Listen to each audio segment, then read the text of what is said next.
Assalamualaikum warahmatullahi wabarakatuh.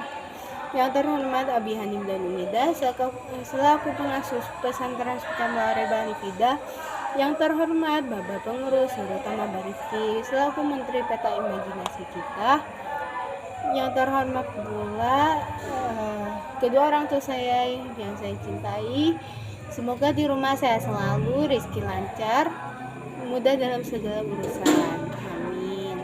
Nah, hari ini saya akan mempresentasikan kitab Mahkota Sulaiman bab keempat. Nah, jadi bab keempat ini akan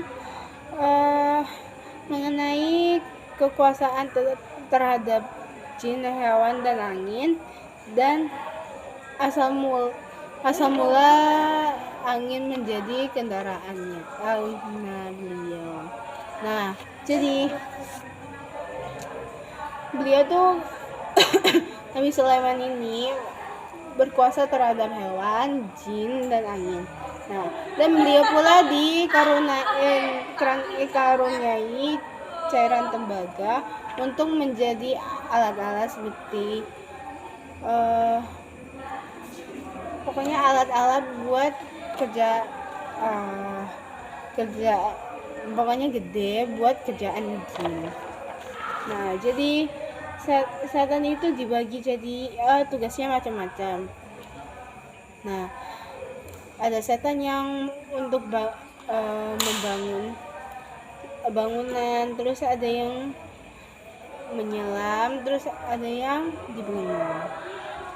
Nah, yang bagian bangun-bangun itu biasanya membangun bangunan tinggi dan megah semegah mungkin. Dan kemudian yang menyelam itu biasanya menyelam sampai di dasar samudra untuk mencari intan, mutiara, dan berlian untuk diserahkan kepada Nabi Sulaiman. Dan kemudian ada jin yang jahat dan sombong. Nah, itu sama Nabi Sulaiman itu diikatkan dengan tali yang erat. Dan kemudian yang tugas lain-lain seperti melakukan pekerjaan berat lainnya yang tidak bisa dilakukan oleh manusia. Nah, mereka itu biasanya kalau mereka disuruh kerja biasanya Nabi Sulaiman juga mengirimkan satu manusia untuk mengawasi mereka. Jika mereka selesai sebelum malam, biasanya itu mereka akan merusak pekerjaannya sendiri karena mereka itu aslinya durhaka. Nah, jadi mereka tuh harus kalau selesai sebelum malam mereka tuh harus ditambahkan kerjaan lagi. Nah, kemudian gimana caranya kok asalnya gimana, pokoknya itu asal gimana angin menjadi kok bisa angin menjadi kendaraannya Nabi Sulaiman. Nah, berawal dari kuda yang diwarisi oleh Nabi Daud. Nah, mereka itu ada sayap Pegasus gitu. Nah, dan jumlah mereka tuh sekiranya 1.000 lebih. Nah, ada hadis bahwa Aisyah itu tengah main boneka dan Nabi Muhammad habis perang itu menjumainya.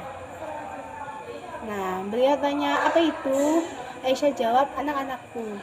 Nah, terus beliau tunjuk yang di tengah-tengah, itu kudanya. Nah, dan apa itu yang di tengah? Aisyah itu jawabnya kuda.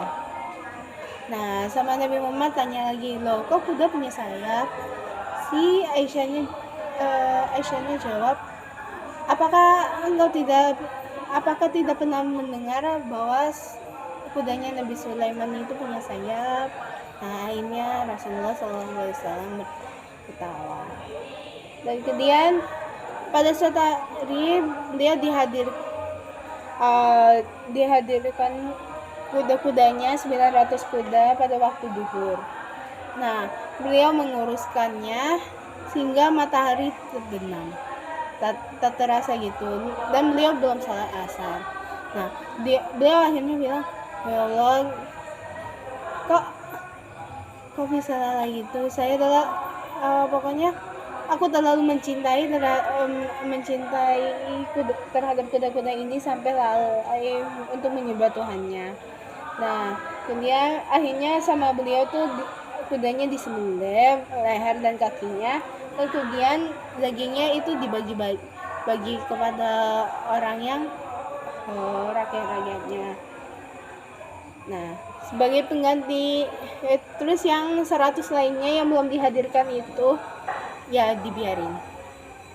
Dan kemudian sama Allah tuh digantikan sebagai pengganti kuda terbang itu digantikan dengan angin.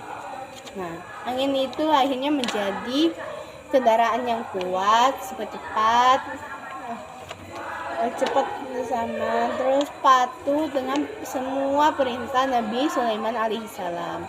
Nah, sekian dari saya, kurang lebih mohon maaf. Semoga bermanfaat. Wabillahi taufiq wa hidayah. Wassalamualaikum warahmatullahi wabarakatuh.